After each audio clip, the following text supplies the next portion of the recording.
तो यहाँ पर 10th साइंस है, चैप्टर 9। एनसीईआरटी बुक का टॉपिक है 9.3.2 द रिफ्रैक्टिव इंडेक्स, और उस पॉइंट्स के ये नोट्स हैं, है ना। जो ज़रूरी चीज़ें हैं यहाँ पर लिखी गई, इनको समझना है, और इसकी हर लाइन इंपॉर्टेंट होती है। हर लाइन को अच्छे से समझो, एग्ज़ाम में हर चीज़ बन सकती है। और मैथ्स और साइंस ऐसे सब्जेक्ट होते हैं कि आप 100 में 100 स्कोर कर सकते हो, है ना। तो चलिए देखिए, यहाँ पर रिफ्रैक्टिव इंडेक्स की बात करते हैं, तो पहले इसको समझते हैं क्या है। Refraction occurs because light travels at the different speeds in the different media. तो रिफ्रैक्शन का रीज़न क्या होता है, क्यों रिफ्रैक्शन होता है, उसका रीज़न यही है कि डिफरेंट मीडियम में डिफरेंट स्पीड होती है लाइट की। जैसे मान के चलिए, यदि लाइट एयर में है तो 3 × 10⁸ इतनी स्पीड से मीटर पर सेकेंड की स्पीड से चलती है। ये पूरे यूनिवर्स में फास्टेस्ट स्पीड होती है, इससे ज़्यादा स्पीड किसी भी एनर्जी सोर्स की नहीं होती, ठीक है ना, पार्टिकल की होती।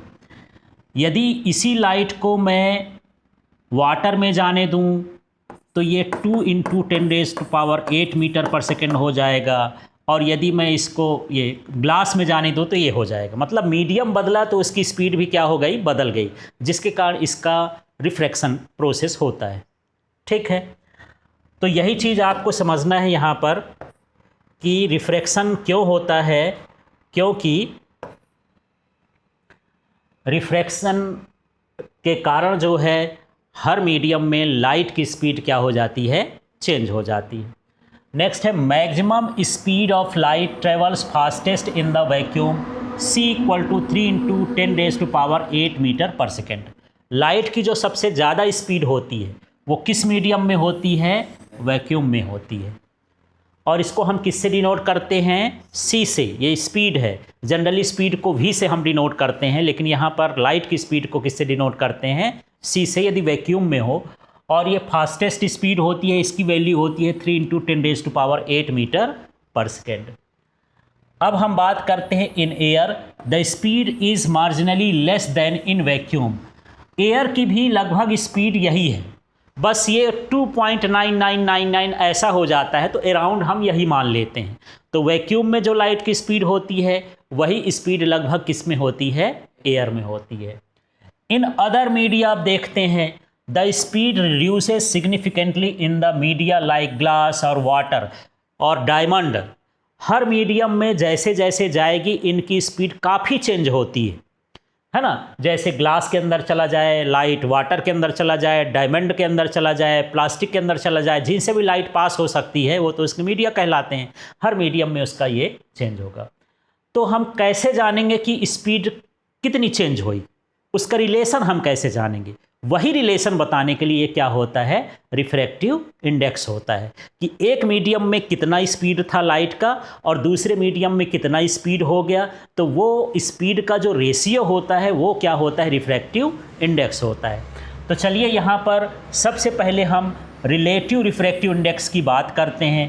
ये क्या होता है, तो इस फार्मूले को आप पढ़ लोगे तो ऊपर आपको वर्ड्स पढ़ने की ज़रूरत नहीं पड़ेगी। देखिए, पहले मैं इस डंडे को बोलता हूँ, ये क्या कहलाता है, रेशियो। इसको क्या बोलते हैं, ratio. Ratio of speed of light in medium first to the speed of light in medium second is called, n का मतलब refractive index of second media with respect to first media, n/1 लिखेंगे इस तरह से। तो जब हम एक मीडियम के रिस्पेक्ट में दूसरे मीडियम की स्पीड फाइंड करते हैं तो हम उसको क्या बोलते हैं, रिलेटिव रिफ्रैक्टिव इंडेक्स।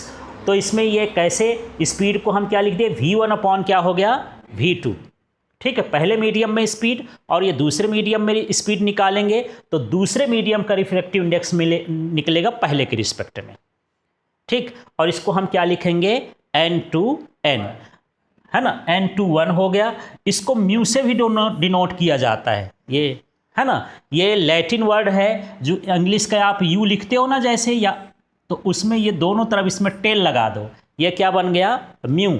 या कह सकते हो जो आप m लिखते हो वो इस तरह का m कर्सिव वाला m हो जाए तो क्या कहलाता है, इसको क्या पढ़ा जाएगा, म्यू, ठीक है, इससे भी कभी कभी रिफ्रैक्टिव इंडेक्स लिखा होगा तो आपको समझना है ये। तो रिलेटिव रिफ्रैक्टिव इंडेक्स समझ में आ गया, क्या हो जाएगा, the ratio of speed of light in first media to the speed of light in second media is known as refractive index of second media with respect to first media. ठीक, clear हो गया। अब यही है कि यदि मुझे n21 निकालना था, अब मैं n12 निकालूं, है ना, तब ये क्या कहलाएगा, speed of light in medium second, the ratio of speed of light in medium second to the speed of light in medium first. ठीक है, is known as refractive index of first media with respect to the second media, ऐसे। ठीक है, इसमें जो refractive index मिलेगा पहले medium का मिलेगा, इसमें जो रिफ्रैक्टिव इंडेक्स मिलेगा वो दूसरे मीडियम का मिलेगा उसके रिस्पेक्ट में। ठीक, अब ये होता है एब्सोल्यूट रिफ्रैक्टिव इंडेक्स। अब एब्सोल्यूट रिफ्रैक्टिव इंडेक्स का मतलब यही है कि जिसका किसी से कोई मतलब हो ना हो, उसको हम क्या बोल देते हैं, एब्सोल्यूट। संत महात्मा वाली फीलिंग आ जाए तो समझ लेना एब्सोल्यूट, दुनियादारी से बात खत्म। ठीक है, तो एब्सोल्यूट रिफ्रैक्टिव इंडेक्स का मतलब यही है कि हम इसका कंपैरिजन किसके साथ करेंगे, वैक्यूम के साथ, है ना। तो क्या कहलाता है, एब्सोल्यूट रिफ्रैक्टिव इंडेक्स। ठीक, जनरली जब हम रिफ्रैक्टिव इंडेक्स की बात करते हैं कि इसका रिफ्रैक्टिव इंडेक्स इतना है, इसका रिफ्रैक्टिव इंडेक्स इतना है, तो वो refractive index absolute refractive index ही होता है। यदि एग्ज़ाम में कुछ नहीं लिख के आया कि रिलेटिव रिफ्रैक्टिव इंडेक्स लिखना है कि एब्सोल्यूट वाला लिखना है, तब आपको एब्सोल्यूट वाला ही लिखना है। समझ में आ गया। तो ये क्या है, मैं यहाँ पर नहीं जा रहा हूँ, ये डेफिनीशन लर्न करने के लिए आप इस फार्मूले को लर्न करिए, आपसे सब बन जाएगा। इसको क्या बोलते हैं, रेशियो ऑफ, फिर इसको बोलेंगे speed of light in vacuum to the speed of light in medium is known as refractive index of that medium. उस मीडियम का रिफ्रैक्टिव इंडेक्स होगा, है ना। तो स्पीड ऑफ लाइट वैक्यूम को किससे डिनोट करते हैं, सी से, और मीडियम में जो लाइट होती है उसको क्या करते हैं, वी से करते हैं। तो इस तरह से है। अब कुछ एग्जाम्पल समझिए। The refractive index of water is, NW मतलब refractive index of water, N माने रिफ्रैक्टिव इंडेक्स, W मतलब वाटर, कितना होता है 1.33। इसका मतलब क्या है, इसका मतलब दो तरह से आप समझ सकते हो कि जो लाइट की स्पीड है वाटर में इतने टाइम्स वो लेस है, या कह सकते हो कि जो वैक्यूम में लाइट की स्पीड है इतने टाइम मोर है, ज़्यादा स्पीड से वो चल रही है वाटर के कंपैरिजन में। समझ में आ गया।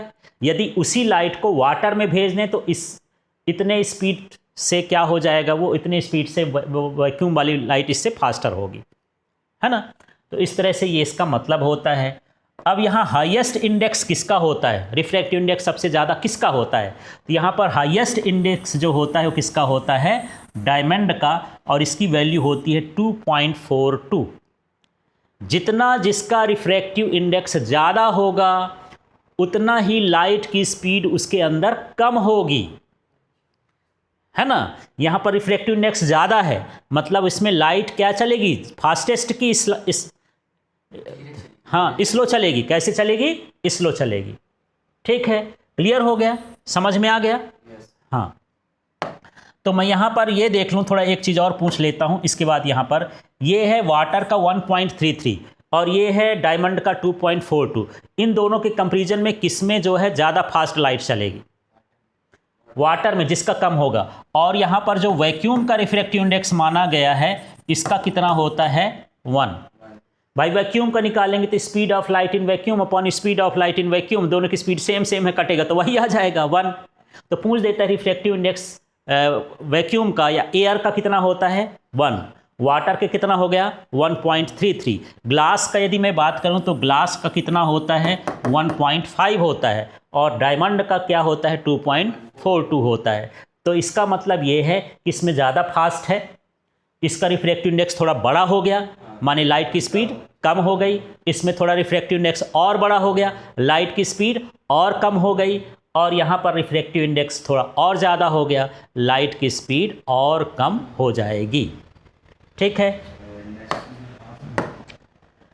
अब देखो आपके एनसीईआरटी बुक में एक टेबल बनी थी, उस टेबल पर हम चलते हैं कि किसका कितना रिफ्रैक्टिव इंडेक्स होता है। तो यहाँ पर है ये मटेरियल्स लिखे हैं, ये इनका रिफ्रैक्टिव इंडेक्स है, और यहाँ पर वो दूसरे मटेरियल हैं, ये ऐसे टेबल इधर का उधर का अलग अलग बना है।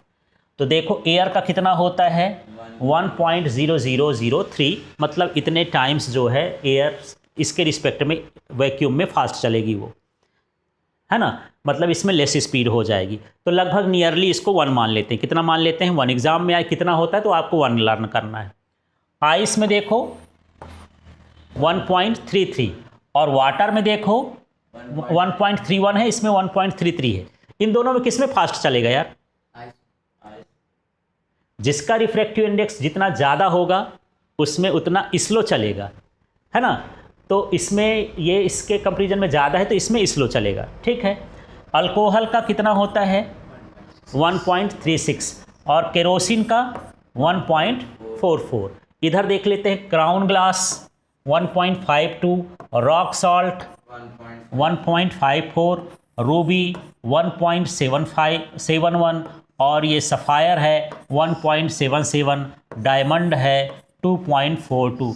ये रूबी और डायमंड नहीं, रूबी अलग चीज़ होता है, रेड कलर का एक स्टोन होता है ये, ठीक है ना, अलग मटेरियल होता है। डायमंड अलग होता है, डायमंड वाइट होता है, ठीक है, ऐसे होता है। और सफ़ायर जो है ब्लू कलर का होता है। नील बोलते हो, माणिक्य बोलते हो हिंदी में, ये हीरा, नील, माणिक्य ऐसे शब्द हैं, ठीक है।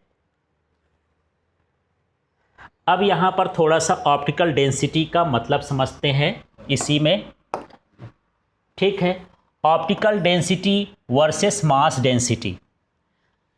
मास डेंसिटी का मतलब समझते हो, ये होता है मास पर यूनिट वॉल्यूम। एक निश्चित वॉल्यूम में मास कितना होता है, जैसे मान के चलो ये मेरे पास बॉक्स है, ये फिक्स वॉल्यूम का है, इसमें भूसा भर दूं तो ये 100 ग्राम का हुआ, ठीक है। इसी में मैं चावल भर दूं तो 1 किलोग्राम हो गया, माने उसकी डेंसिटी क्या है, बढ़ गई, जितना मास उसमें समा सकता है। यहाँ पर चावल हटा के लोहा भर दूं वो 5 किलोग्राम का हो गया, माने उसकी डेंसिटी और ज़्यादा हो गई, सेम वैल्यूम है ना। अब इसमें डायमंड भर दूं तो वही डायमंड यहाँ पर 20 किलोग्राम का हो गया, माने उसकी डेंसिटी और ज़्यादा हो गई। ये मास की डेंसिटी कहलाती, ठीक है। लेकिन ऑप्टिकल डेंसिटी क्या है, मास डेंसिटी डिफरेंट होती है, ऑप्टिकल डेंसिटी डिफरेंट होती है, ठीक है। ऑप्टिकल डेंसिटी का मतलब यही होता है कि उसमें कितना स्लो और फास्ट जो है लाइट पास हो सकती है, उसके रिफ्रैक्टिव इंडेक्स से पता चलता है। तो देखिए, तो यहाँ पर देखिए, an optically denser medium has a higher refractive index. हम यहाँ पर यदि डेंसर मीडियम का बोलते हैं, इसका मतलब उसका रिफ्रैक्टिव इंडेक्स ज़्यादा है। मास से कोई लेना देना नहीं, वॉल्यूम से कोई लेना देना नहीं है, किससे लेना देना है, उसके रिफ्रैक्टिव इंडेक्स से। But in the might have a lower mass density, उसका हो सकता है कि रिफ्रैक्टिव इंडेक्स ज़्यादा हो लेकिन मास डेंसिटी उसकी क्या हो, कम हो, ठीक है। यहाँ पर एग्जांपल देखिए, kerosene has higher refractive index. Kerosene का रिफ्रैक्टिव इंडेक्स अभी हम देखे थे 1.44 और वाटर का लिखे थे 1.33। ये केरोसिन का है, ये वाटर का रिफ्रैक्टिव इंडेक्स है ना। किसका रिफ्रैक्टिव इंडेक्स ज़्यादा है, केरोसिन का। वाटर का क्या है, कम है। लेकिन मास की कंपैरिजन करें तो यदि मैं इसी में फुल भर दूं यहाँ पर फुल, तो हो सकता है कि यहाँ पर जो वाटर है वो 1 किलोग्राम आए, लेकिन केरोसिन है वो 900 ग्राम आए, उससे कम आया, है ना। तो यहाँ पर देखो रिफ्रैक्टिव इंडेक्स इसका ये ज़्यादा है, ये कम है, लेकिन मास में ये ज़्यादा है, मास में ये ज़्यादा है और मास में ये क्या है, कम है, ऐसा समझ लेना है। तो कोई ज़रूरी नहीं है कि मास से हम कंपेयर नहीं कर सकते। समझ में आ रहा है। रिफ्रैक्टिव इंडेक्स का मतलब हमको वहाँ पर देखना है कि जिसका रिफ्रैक्टिव इंडेक्स ज़्यादा होगा वही सही रहेगा। अब हम वैसे भी जान सकते हैं, हल्की चीज़ें तैरती हैं, यदि पानी के ऊपर केरोसिन माने मिट्टी का तेल डाल दो तो नीचे बैठेगा कि ऊपर रहेगा, ऊपर तैरता है ना। ऊपर तैरता है क्यों, क्योंकि उसकी डेंसिटी क्या है, कम है। लेकिन लाइट के हिसाब से कहें तो लाइट में उसकी डेंसिटी क्या है, ज़्यादा, ऑप्टिकल डेंसिटी ज़्यादा है लेकिन मास डेंसिटी क्या है, वाटर के कंपैरिजन में कम है।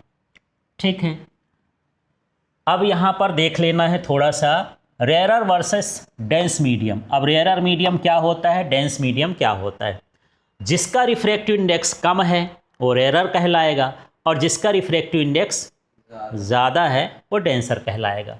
तो देखिए ऑप्टिकली रेयरर मीडियम क्या होता है, lower refractive index light travels faster, उनका रिफ्रैक्टिव इंडेक्स कम होता है और लाइट फास्ट ट्रेवल करती है।